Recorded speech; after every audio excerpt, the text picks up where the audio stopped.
I think it's live. I think we're live. I think Okay. we're live. Hi, everybody. Hopefully you can hear us all okay. I'm new at this. I haven't done a live stream with a guest before, so this is exciting. But my name's Veronica, and Jay, why don't you go ahead and introduce yourself? Jay from Learn Linux TV, learnlinux.tv, Linux Geek. Happy to be here. I think that's about as Yes. simple as it gets. This is exciting. Okay, we're kind of playing with this, and hopefully it's working out okay. Can folks hear us? Like, leave a chat if you can talk about whether you can hear us. Please let us know. I'm not seeing any complaints about the audio, so I think we're good. Yeah, there's usually a delay I notice between when we say something and when people hear it. So Yes. yeah, I don't. There's a way to fix that, but I forgot how to do it. I'm So sure, you know what, we're gonna be playing with this, and we're gonna see how it works, and if there's any problems in the comments, we'll I guess know. So sound okay, somebody there we says. go. All right. Beautiful. So let's talk about the word of the week, which is a new feature I'm doing on the channel. If you don't know me, I'm Veronica from Veronica Explains. Linux is awesome, and so are you. That's me. And we're gonna do a just a kind of casual chat about stability and what it means in Linux and the importance of it, and just define the word a little bit and define the space around the word, because I think it's one of those buzzwords that you hear so much, but what does it really mean? And what does it mean to us as system administrators or Linux users or just casuals, whatever we are?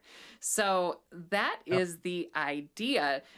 Jay, do you want to add anything before we go into the definition, the dictionary definition? No, I think that we'll start with the definition from the dictionary, and then we'll probably turn it on its head and talk about what stability means in the industry, which is not always quite the same thing as you might think. Yes. I think that's great. So I'm going to, well, we have to introduce, here's the stinger, the Veronica Explains Word of the Week. Okay, that was cheesy. Let's see. Let's hope that works. So I'm gonna pull up the definition on my little OBS scene here. This is the dictionary definition of stability: is the state of being stable, resisting change, or resisting displacement. Yep. And in software development in Linux, the definition that I've found tends to be the software doesn't change as much, but it isn't necessarily a value judgment. And Right. that is the topic for today's Word of the Week live streams. So, there's a lot to that. Yep. So Jay, why don't you go ahead and what does stability mean to you as a professional in the space? So it can mean different things, and I think as you get more in the industry, you realize that it's the eye of the beholder, right? Everyone has their own definition. If you have the most stable Linux distribution, and stable in this case meaning it doesn't crash and it's bulletproof, and then somebody with defective memory installs it and it crashes every 5 minutes, to them that's not stable, regardless of the actual definition there. But if we were to kind of just look at just the enterprise definition, Mm-hmm. stable can mean unchanging. It generally stays the same. I mean, we're not counting security updates here because those are going to happen anyway. Something that's, battle tested, something that's, I mean, in the case of file systems, it could be 10 years old before people consider it that it's proven itself. So, I mean, that's the very simple definition that I think the industry-wide people first think of, is it doesn't crash, it can keep running, it's generally known to be safe from those issues. But especially in the Linux community and in some of the development communities, I mean, the episode could be over right there if it wasn't for what we're about to say next, because it's not that simple, right? Because this episode wouldn't exist if it was simple like that. Right. No, that's exactly. If stability was just a matter of, it doesn't crash, well then, see ya. That's job well done. Yep. but stability is convoluted. Stability is a complex thing, Yep. and how do we talk about it? What, like in my mind, stability kind of combines two worlds. You have stability in the developer world, which Mhm. in my mind very much comes down to, is it a changing package? Is it a changing system? Is it a changing library? Is it a changing software? It really boils down to change. And, coming as a developer, I work in COBOL. And so my work tends to be quite stable in that sense. We're not necessarily making changes to libraries that we did 10 years ago, 15 Right. years ago. They work the same way. An unstable project would be one that has fluidity, one that is moving and changing and adapting. It might never crash. It's not necessarily a judgment about crashing. It's more or less a judgment about change. Yep. But when you talk to the end user, when I talk to the people who use my work, they're coming at it from a completely different perspective. Stability is what doesn't break. Right. Right. An unstable table is the one that wobbles, even if that unstable table has been in the restaurant for 20 years, 30 years. That's what they're defining stable as. And so Right. I think that really complicates things when we talk about it, because when you talk to a distro maintainer, Debian is going to be the perfect example. I just did a video on Debian, so it's on the brain right now. You have the stable and unstable branch, and Yep. those mean, I think, a different thing to the maintainer of a package than it does to the end user who may or may not be having a well-functioning system. Right. Right. It's just so confusing at first because I feel like we need two different words here, but we Mm-hmm. don't have two different words. I mean, everything you said is correct. I wish it wasn't in one context, but it is correct. Everything you said is right. So I personally believe that, and this goes against what everyone else feels, is that I feel like we just need to diverge stability away from unchanging because that implies that you can't have reasonably well running software that's brand new. Okay. In the enterprise, new is it makes people nervous because you think about more support tickets because you have more people that don't know how to use the software because they changed the interface or maybe it's not as tested as much on the hardware that you're using. But you can have a stable system that's bleeding edge. It is totally possible. So we have the stable definition of the system doesn't change, like you said, and also, it runs and doesn't crash. So I feel like stable should fit the latter more. It doesn't crash. It's hardened and it works. I almost think we need to call it like what word could we use? Unchanged or consistent or boring? I have no idea. But because there's two different definitions, I feel like it probably makes sense to cover both because that's the way it is. Yeah, and I like consistent, but then consistency also gets into a value judgment. It really does. There's just like no good term I could think of. like I rather enjoy Debian's approach to naming the branches, with Sid, if you're unfamiliar with Toy Story, being the neighbor who is not nice to his toys. And Yeah. calling the unstable branch Sid. Like, what was the other thing Debian says about the unstable branch? If it breaks, you get to keep both parts. That Yep. was absolutely one of my favorite lines about it, where they give you the option to use it, and some people have Right. used it to great fanfare, and I think Ubuntu's based on it, at least forks from it, and then that's another, forking is a whole nother topic. But Right. the process of taking something unstable and making it stable is software development. And Right. I totally get the clinging on to the language, but I do think when we're talking about things maybe in just in the community of people who create Linux stuff, we should think about that and think about what it means for end users and consider um, discussion points or even in some cases rebranding something. I don't know if Debian needs to rebrand it. Debian's going to do what Debian does, but Yeah, I don't think they can. Um, well, I mean, because think of it this way. Debian is the general purpose operating system. I don't yeah, know if they still have that slogan. I think they do. Last time I looked, I remember seeing that. So being the general purpose operating system kind of well makes them general purpose. Normally in the industry, we'll use enterprise distro to yes, kind of describe this. So, well, you know, Red Hat Enterprise Linux, SUSE has theirs, and there's a number of others. And we call them enterprise distributions. And we know what that means. It means that the software doesn't change much. It is built on stability, as in stability doesn't crash, keeps running. right, It's not bleeding edge. But when you get outside of enterprise Linux and then you get to Debian, Debian doesn't claim to be an enterprise distribution. They don't claim to be something that you should only run on servers or desktops. It's the general purpose operating system.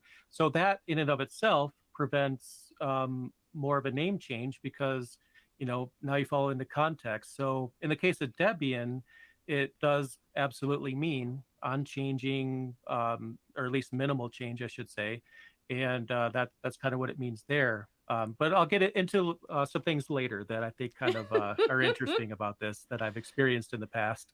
Well, one of the things too, Debian is an interesting case because talk about unchanging. Debian is one of the most flexible distributions out there in terms of what you can do with an install easily after you have an install where like in the video I just did, there were in the comments, and I've read a few comments like this. Folks have said they've had the same Debian install for 5 years, 10 Yep, years. They're able to roll Debian from one release to another. yep, And that goes counter to how we imagine stability in like the enterprise Linux world in right. terms of like if I had, I just did this with a client, a CentOS 7, migrating that workload to like Rocky or Alma, um, it isn't nothing. There are significant breaking changes that can, if you're jumping kernels, and it's not necessarily the easiest thing in the world. From a stability perspective, we would certainly refer to uh, the enterprise Linux family, RHEL, Rocky, CentOS, Alma. We would certainly refer to those as stable in the sense of they're unchanging and they tend to ship older packages and that angle of it. But if you have to change your distro every 3-4 years in order to be on the latest kernel, if you have to completely bomb out your install and start over again just to do that, it leads to some questions from the user end about what stability means. Right. And that, I think, complicates the language a little bit and It is really does. something we should go into Yeah, as a absolutely. community. I actually remember the first time that this came up for me in my Mm-hmm. career when it was earlier on. I think it was 2008. It was 14, 15 years ago. And for half of my Linux career, I've been a big fan of KDE Plasma. I still like it to this day. I've moved on from that different flavor. Things change. But I remember when KDE 4 came out, 4.0.0. And I was so excited because this, people that have been using KDE for a long time, they remember this, the change from 3 to 4 and all these promises about what they were going to do. And I finally get my hands on KDE 4 when it comes out. And it is very unstable. It is crashing constantly for everybody, and everybody's complaining about this. It's not just me, it's literally Linux industry wide. And then the developers are like, well, it's the .0 release, why are you using this? You called it stable in the release notes. The newest version of the stable, the stable version of the what was in development, right, is considered stable, but it's not stable because we're really not supposed to be using it yet. But they called it stable, and then later on, ButterFS uh, famously went to 1.0, but they still have a lot of to-dos on their Mm-hmm. wiki and things that you shouldn't use. Okay, that to me is a very different definition of stable when it's not even finished yet and they're already calling it stable. And KDE Plasma didn't even finish stabilizing their desktop until at least 4.3. So um, in the Linux space, that's why it gets confusing, because sometimes the individual communities and softwares have a different definition of it, and Mm-hmm. you have to adjust yours to theirs, which is weird. It is. One of my one of the comments here is asking, was KDE 4 Plasma? Was that the first Plasma release? I don't remember if KDE 4 was the first Plasma release. No, they just name changed. It was at least the second, if not the third name change, because when I first started, we called it KDE. It was a K desktop environment. There Yeah, was no other thing to call it, as I'm sure you I remember. still do that. Old habits die Yep. hard. Same here. And then I forgot what the name became. It was super confusing, which is probably why I don't remember it. And then it changed again to KDE Plasma to define the desktop specific portion of it. It's so hard to change habits. We could just call it KDE, not because we're being disrespectful. It's hard to stop. Sure, absolutely. I will say we're starting to get comments coming in. Folks, feel free to leave a comment because Yep. so one of the things I'm intending on this. Just for housekeeping purposes, I might make this into a podcast. That's kind of what I'm leaning toward doing, is capturing this and putting it on some kind of audio player so people can listen to it that way. So feel free to leave a comment. I will read some of the more interesting ones here and we'll just discuss that together. Zoe says, we really need a new definition of 1.0. That's an interesting angle of this. Is 1.0 in my mind, maybe it's just because I'm burned. But 1.0 is one I don't use anytime it's a 0.0 Right. release. I try not to use that one. Like maybe that should be 0.999 repeating. I don't know. Well, I think the issue is we'll never, as much as I agree with that, we'll never get to a point where, we could synchronize all developers around a definition of 1.0, because it's Mm-hmm. hard to get any developer to agree with another one already as it is. Absolutely. And I also don't know if this is still true, but I used to admin Windows machines quite a bit too. And I feel like in the Windows space, 1.0 means 1.0. It means it's an actual release you could use daily. And I don't know if that's still true, but it seemed that way back then. And then in Sure. Linux, it's the first release of, as far as we know, it's stable. We don't think it'll crash. So, Mm-hmm. but I think it's really hard to do. I think what I feel people should focus on is stop calling it 1.0 until it actually is. I just think that's from the developer side. I mean, because reputation is hard to lose in Linux. Uh, So ButterFS could fix every single problem that they have, and people still won't use it because they remember when it went to 1.0, there yeah. was issues.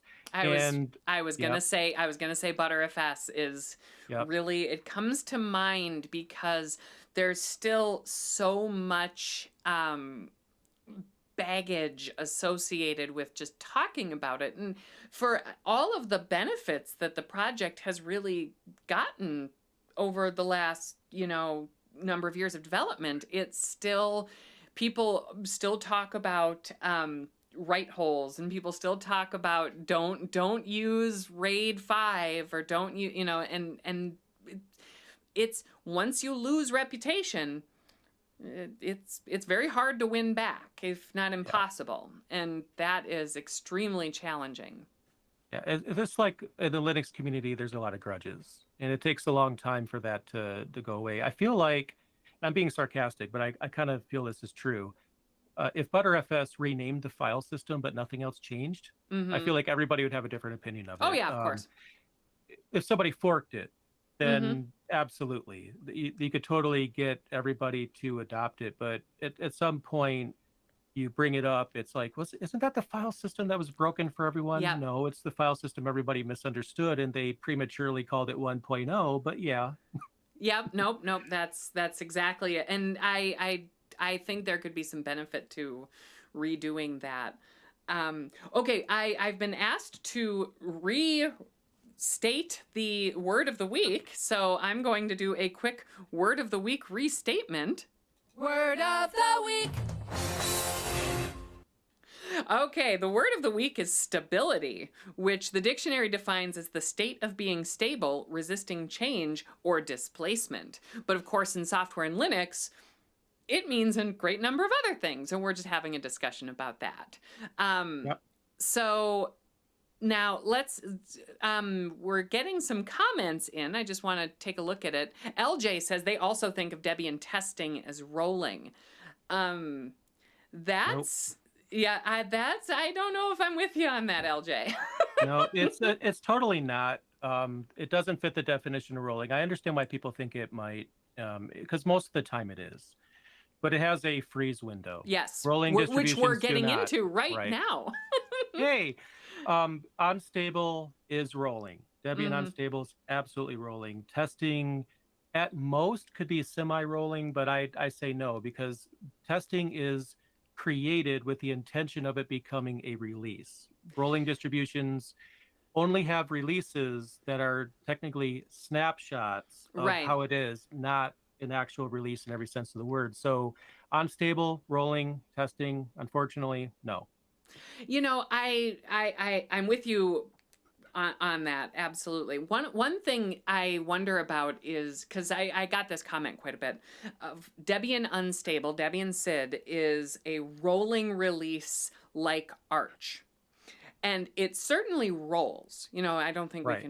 we can debate that. But is Debian SID a release, or is Debian SID a workspace? You know, like Hmm. that's a you know, when I think of rolling release distro, I said this in my video, I think of the rolling release distro as a distro that is designed to be at the end a rolling release. Yeah, And yeah, I would SID agree. isn't designed to be that for anybody. Right. You know, that's at least my theory on it. Right. I don't know that makes a critical difference in terms of how you use it.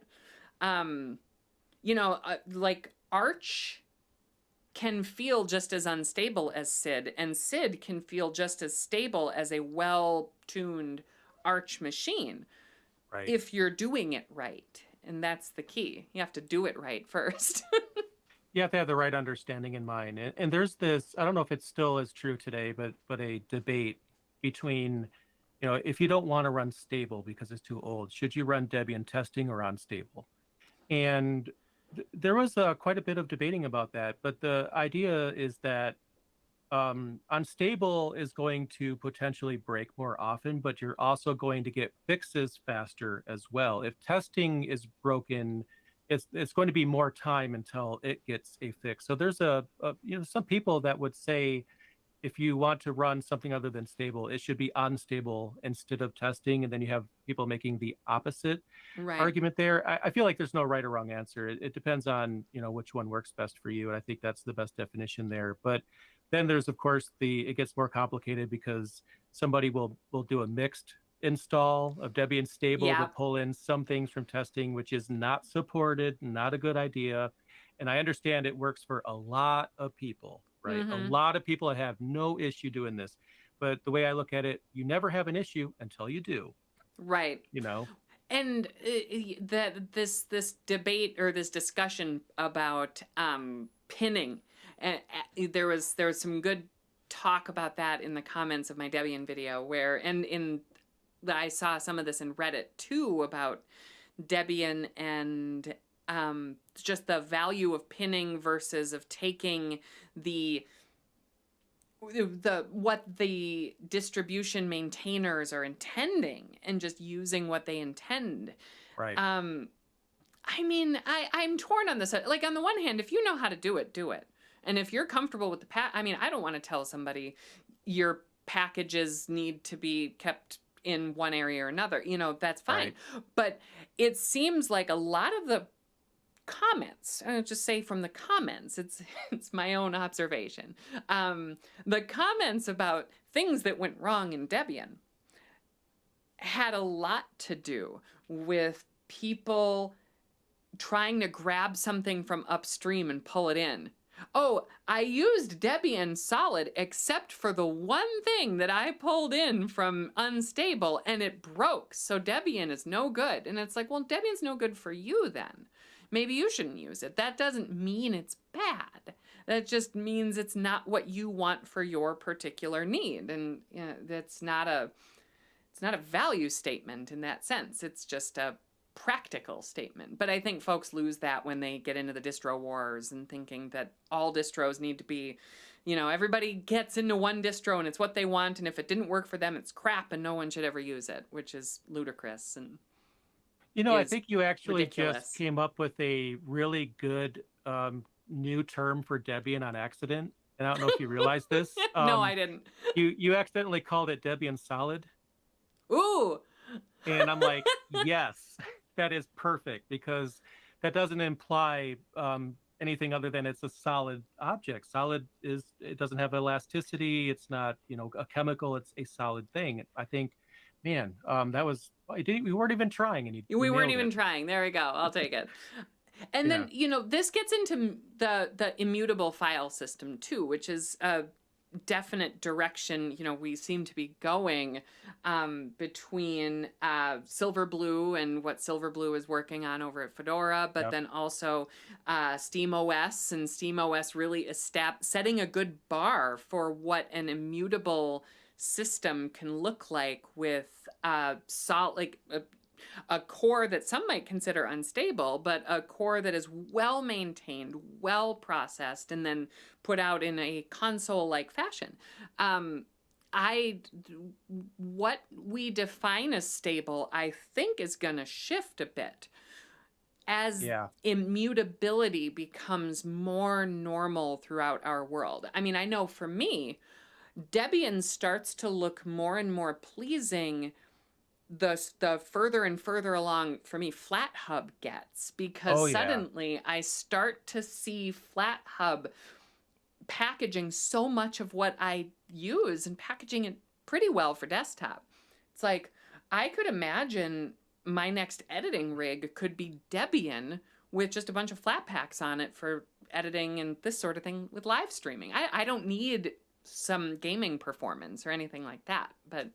Right. Yeah, no, that's a good point there, because I feel like, before I could never consider Debian as my daily driver, because I don't need bleeding edge, I need newer things. And at some point, I don't think people realize how bad this hurts some people, because if you're just using the repositories, and I use this example a lot, and you're just using the version of LibreOffice that came with it, you are missing out on the newest version, which normally wouldn't be a problem. So what? You don't always need the latest version. But when it comes to LibreOffice, Microsoft Office isn't slowing down development, so LibreOffice has to keep up with it when it comes to Office compatibility. And if you're using, 3 versions old LibreOffice, then you may have actual issues collaborating with people that are using Microsoft Office. And when I first started Linux, we didn't have FlatHub or any of that. And I remember thinking, wait a minute, I have to wait for the next release of the entire operating system just to have a newer application, and somebody thought that was a good idea. And since then, I've understood why that's the case. I'm still against it, because I feel like users should always have the ability to hand pick a newer version if they want it, or just stay with stable in this case.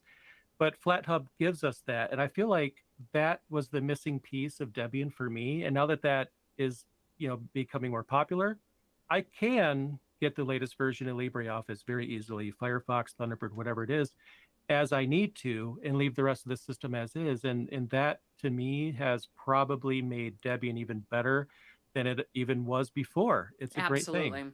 No, I think the potential ramifications for Linux getting better software packaging, it's never looked better than it does right now, just in terms of desktop users. I don't use FlatHub on servers in any capacity. I don't know many people who do. I'm much more likely to use a Snap in production than anything else, other than native packages. But the general flow of Linux has been so positive since FlatHub has really emerged. Yep. Not to make a accidental Gentoo pun, but was that a Gentoo pun? I didn't mean to. Yeah. So I think it's gonna be really cool what as things evolve. And a lot of the comments here have been folks excited about Bookworm. Bookworm looks good, in terms of the next stable for Debian, it does look fantastic. And Oh yeah. I just installed Bookworm on a test laptop last week, and it looks fantastic. And I was absolutely pleasantly surprised at how solid GNOME felt on stock Debian 12, but Yep. stock Debian with Flatpak. And it was just, it was a couple clicks to get Flatpak installed. I think I had to run one terminal command. And as I was using it, I was thinking, this is a distro I could imagine my grandparents using. Like, this is something I could imagine recommending to folks who've never used Linux if we needed to give them something that was going to be relatively easy to maintain. Now, we'll see how it progresses. There's, a lot of time between now and release, but I think it's going to be fantastic. We did have one question in the comments, too, that I wanted to address here. And Jay, maybe you know the answer off the top of your head, because it's been a bit since I've done this. If you stay on Debian testing, does it automatically shift when the new release comes out to the next testing? I think if you specify in Deb that it's testing, it automatically jumps to next testing when those packages are available. But maybe you know for sure. Yeah, there's two ways you could do this. So the first thing is you look at your apt sources, and it'll either have the code name or the version number, testing, or something like that. And that really is what defines it. So if your sources list, if you're running testing right now and you have Bookworm in there, then what's going to happen is once it becomes stable, it becomes stable for you too if you keep the updates installed. And if you don't change that, right. If you don't change that, you're always going to be on Bookworm unless you decide to do something else. Now, if you'd use the keyword stable instead, then at some point there's going to be a new stable release. And I've run into this. What'll happen is when you go to do your next apt dist upgrade or whatever, it'll warn you, hey, by the way, you have stable in there. Just want you to know this is going to completely move you to a new OS. So they do a pretty good job with warning their users about that, I think. And testing is testing. So it's just always going to be that. And then, there's also old stable, but that's going down in the weeds. Yeah, I was going to say old stable. I've had to deal with old stable working with packages commercially for some of my customers, and or pinning something back from old stable. I mean, that's not unheard of, but it's complicated. Let's see, I'm looking through the comments, and do FlatHub packages work well, though, as good as native package? It was from Leah. As good as native package really depends on what you're doing with it, in my experience. In some cases, there's some work to be done, but in other cases, it works really well. I currently edit all my videos off of the FlatHub version of Kdenlive, and it works really well. I think this stream is being done with the FlatHub version of OBS, and it works pretty well, at least in my opinion. You all tell me in the comments if you don't think the stream's going well. But I think it tends to be pretty good. But if the package is not packaged well, then you're going to have problems. And that does happen. Yeah. I've run into problems, and I had to stop using Flatpaks for some things. And I don't think it's Flatpak's fault, honestly. I really do think there's a bug in GNOME. Specifically, my theory is GVFS, because what would happen for me is I would have Firefox as a Flatpak, and ultimately it would lose its ability over time during the day to access the local file system. Like it starts out being able to do that. So I go to YouTube and I upload a video. I select the video, it works just fine. Then later that same day, I go to select a video, but no file chooser comes up Yep. at all. And it just doesn't work. I reboot the entire system and it's fine. It's almost like there's a certain number of file handles it's creating, and there's too many, and it just loses its way. And there's GVFS errors in the system log. And that's not insurmountable, and that's the only problem that I ran into. So that's a good sign, and Yep. maybe they fixed it by now. And I think any other desktop environment probably would not have had that problem, probably. So, It's but I had to stop using it because I need to upload video, and I don't want to ye- restart my computer every time I want to upload a video. absolutely. I will say, one area where Flat Hub or Flatpak versions of software have struggled for me is in operating system integrations with things like a file chooser, file manager, file picker. Yep. For example, keeping my favorites in the file manager. You know how you can like bookmark a folder so that it shows up, and from Yes. version to version of a Flatpak version, I've had some issues where that's been deleted or removed or falls apart, and I have to do some work to get it back. It's very minor, and I'm imagining those are simple, fixable solutions that can come up. What I will say is it's significantly easier for me than trying to work with like a PPA, where when I mean, some PPAs are better than others, but generally speaking, trying to bring in software from a PPA and then keep other things stable is a challenge. It's not Right. super easy. It depends on what you're doing, and some are better than others. But it's just it definitely becomes a thing. Right. So let's see. We've got some folks have said they don't use flat. Michael says never use Flatpaks. Remove Snap from Lubuntu. Apps install fine without either of them. Yeah, They that's a install very fine. common one. Yep. And it's not fine. It might be fine for that individual. Yeah, And I think that's absolutely. the problem. It's not a problem, actually. If it works, it's not a problem, right? For some Hmm. people, apt is fine. It's enough. That's absolutely true. But that isn't the industry-wide situation, because if something is okay for me, it's okay for me. It doesn't mean it's okay for most people. And there's going to be people that just don't have a use case for this. They just are not benefited by snaps. They're not benefited by Flatpaks. They have no use Hmm. for this at all. And that's totally okay. Yeah, of But I course. could tell you from experience, these universal packages are needed, they're necessary, they're required for Linux adoption to get good. Because for us, Linux users, we get this. We understand this. We could add a PPA. We know this. We know that. We know how to do this. We have the postcard to prove it. But think about other people and their mindset. Like if LibreOffice comes out with a new version today, Windows users can go to the website, download an installer, and install it. Mac OS, they could do the exact same thing. If you're just using apt install everything, well, good luck. Unless you're willing to put in a new repository, you're never going to get that new version of LibreOffice until the whole operating system moves.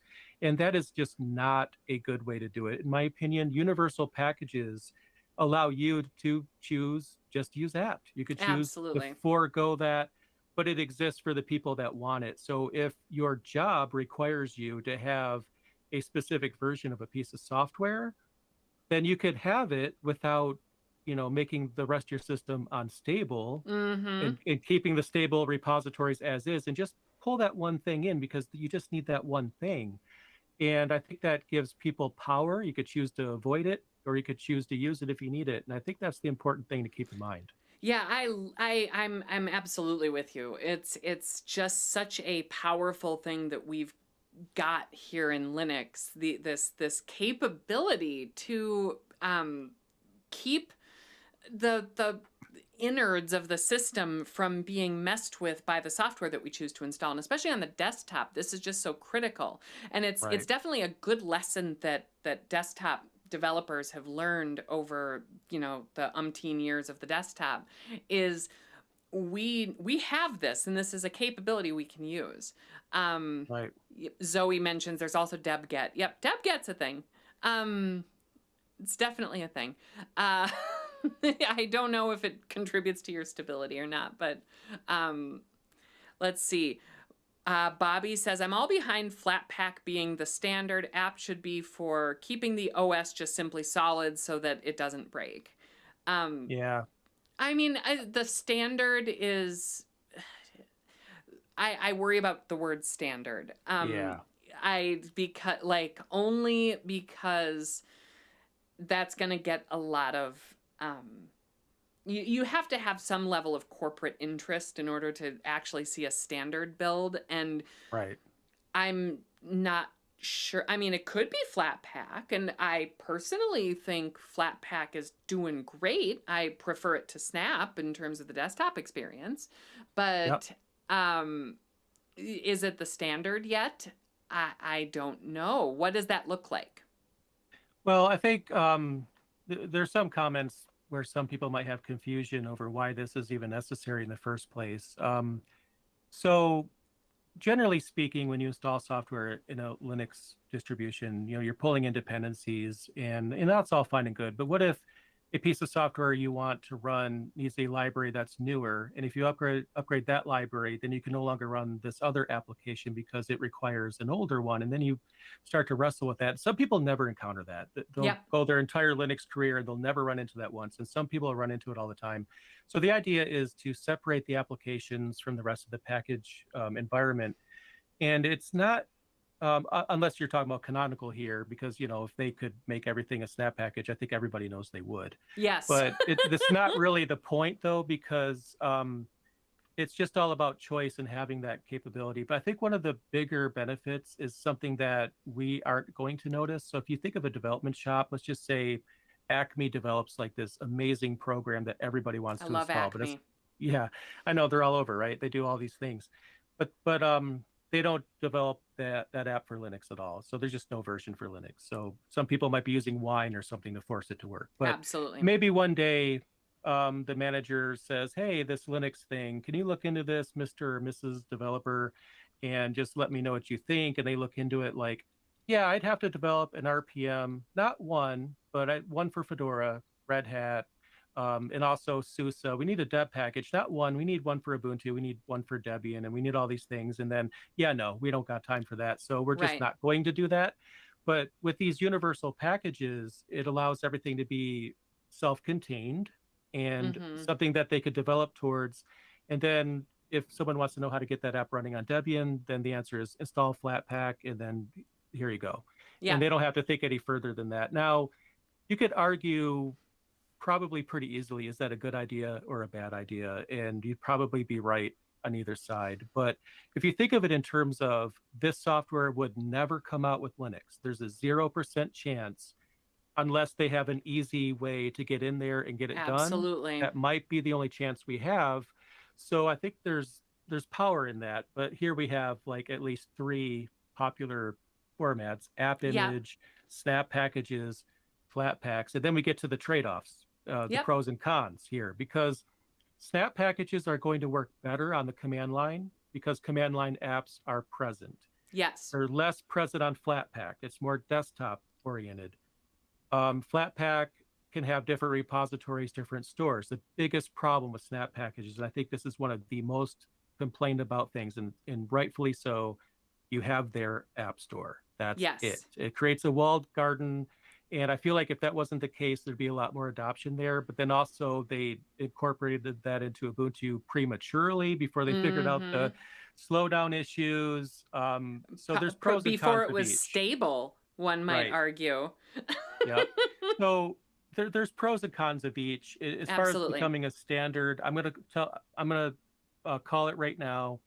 At some point, Canonical is going to abandon Snap and go to Flatpaks, just like they did with GNOME when they're developing Unity. Now, Canonical is stubborn. Everyone that knows Linux knows this. It could be 5 years down the road Yes. until they make this decision. And every day they're going to tell you, we are all in on snap packages. We're never going to change. And then a day after saying that, oh, by the way, we're not doing the snap package thing. We're just going to develop upstream with GNOME or whatever, and Flatpak and all this. I totally call it right now. Yep. They'll deny it, and they'll say that I'm off my rocker on this, but Mm-hmm. I guarantee it, at some point it's like, okay, we tried to make snap happen, it's not, so we concede. Yeah, So no, I completely agree with you. I think that's the yep, direction it's going to go. At the very least on the desktop. right, There is a certain and this has been one of the comments too. Just to summarize, several of the comments have said one of the things they don't love about Flatpak is that you have to alias in order to get terminal apps in Flatpak, and or at least run them from the terminal. And that's absolutely, I wish that was easier. I wish there was some yep, kind of automatic, like perhaps when you install Flatpak, it sets up an aliasing option that once you install the software, it prompts you, would you like to alias Kdenlive to the right, terminal, something like that. That would be so amazing. If you're a Flatpak dev and you're watching this or listening to it, that's free. That's free. You can have it. right, I don't need any credit. But it's definitely a helpful thing. A few people have asked us to summarize Flatpak. It's basically sandboxing, and shipping certain dependencies along with the operating system. yep, So, or I'm sorry, shipping certain dependencies along with the package. So that way you kind of have an all-in-one built-in thing that avoids some of the dependency hell that you get from native yep, packaging on Linux. yep. Jay, do you have anything else you want to add to my brief summary? That's true. That's absolutely the case. We call them universal packages, for lack of a Mm-hmm. better terminology or phrase, to define the idea. It's kind of like that XKCD comic. We're going to come out with a standard, then we have this Yes. standard, then we have that standard. So here we have three of these. Yep. We At only least intended you to didn't have talk one. about Nix. You didn't talk about Nix packaging either. So No, I haven't. I need to get into that. I need to check that out. But I mean, that's the idea. And some people are very against this, and I think that's okay, but understand that there's never going to be a time where every Linux distribution is using universal packages. It's just not going to happen. And even if it did, somebody's just going to fork a distribution and make it not that, because that's just the way it is. So it's one of those things, if you hate the idea, you don't have to use it. You don't have to worry about, apt going away, because it's not. I mean, in Ubuntu, who knows? But in Debian, absolutely not. It's not going to go away. Debian won't do that. no. And even if they did, somebody will fork it, right? So we don't have to worry about being forced along with this. It's just, if you Yeah. want to Let's. stick with Ubuntu, maybe you'll be forced into it because that's the direction they're going, but you could also switch off of Ubuntu and use something else. So nothing is ever going to be 100% in Linux. And I think that's why we're seeing a lot of trouble here. One of the issues, actually going back to your alias point, Yes. I feel like it's a no-win thing here, because I think the thing you brought up is good if it asks the user, but if it ever makes assumptions, people are going to hate it because it's going to do that for you. But what happens if you have tmux installed from Snap, but you also have the Mm-hmm. deb package installed? Well, you can't have a symlink because that path is already taken Yes. by the one, and that's why we don't have symlinks, because it wants to give you the ability to maybe run this version of nmap from Snap, but then maybe this older version does something better and you want to run it the next day. Absolutely. But if you go on Let's Encrypt's documentation, ln-s to create a symbolic link is absolutely part of it, and it's a Snap package thing. It's not any Yeah. better over there. It's just not. It's the same problem. Yeah. I'm 100% with you. It's definitely a challenge, but I think ultimately, just to bring it back around and head home, because we got to Yep. pull down the stream in a minute. Yep. But the really ultimately, I think that Flatpak has the best chance of improving Linux's stability Yep. on the various distros and getting one place or one protocol to build out applications that we don't otherwise currently have in Linux. Right. Like, I have to imagine there's going to be some Microsoft discussions taking place. And whether or not you like that is one thing. But I'm imagining the discussions are happening. And they're going to be talking about if we wanted to bring a version, like even a restricted version of Microsoft Office or whatever they're calling it now. I don't know why they're getting rid of their Office branding. It's the worst decision in the world because they have the best branding. They own the word Office, and they're deciding to get rid of it. Enterprise is their future. Yeah. They're trying to get away. I mean, not that people don't use Office in Enterprise. Obviously they do, but their focus is cloud and support agreements and things like that. That's the future. There's no money in operating systems anymore. I mean, Mac OS used to cost money. It doesn't now. So yeah. And like that's one of the things too, is I'm sure they're doing their key analysis on what's going to make the money in the future.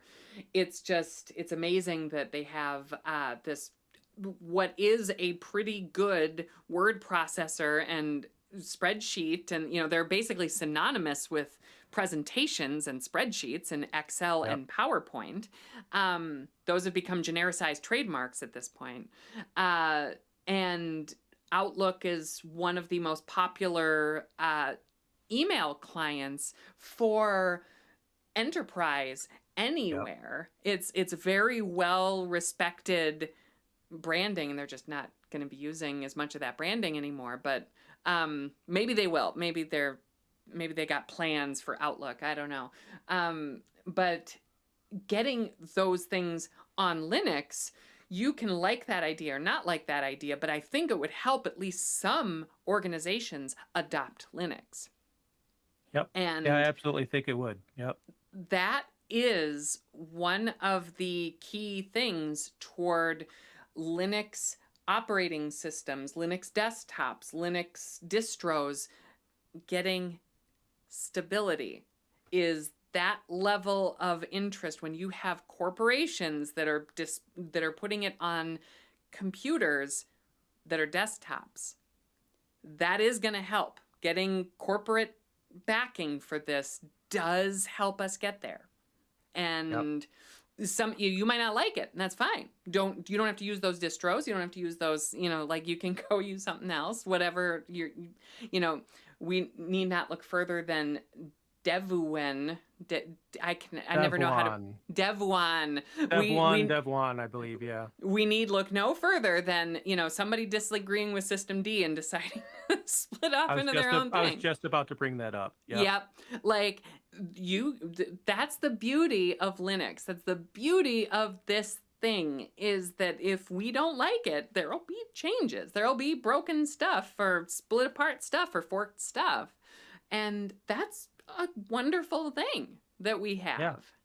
Yeah, absolutely. It's like it's self-governing, because if you don't like something, that's fine, because there's probably other people that dislike it just as much as you. And if you get together with those people, you could probably develop something to work right around that. It's not a problem for you. And most things come from scratching your own itch anyway. That's where most open source projects come from. So absolutely, there's never a worry about this stuff taking over. And even if it does, it'll be forked. So it'll be fine.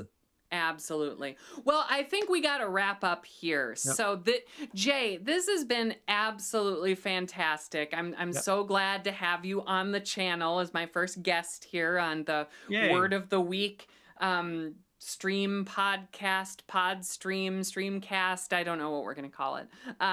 Whatever it is, I'm just very grateful to have you here. So thank you so much. And to everybody else, thank you for your comments. Thanks for everything.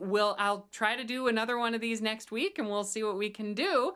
But in the meantime, Linux is awesome, and so are you. And thank you so much for watching. And we'll see you next time.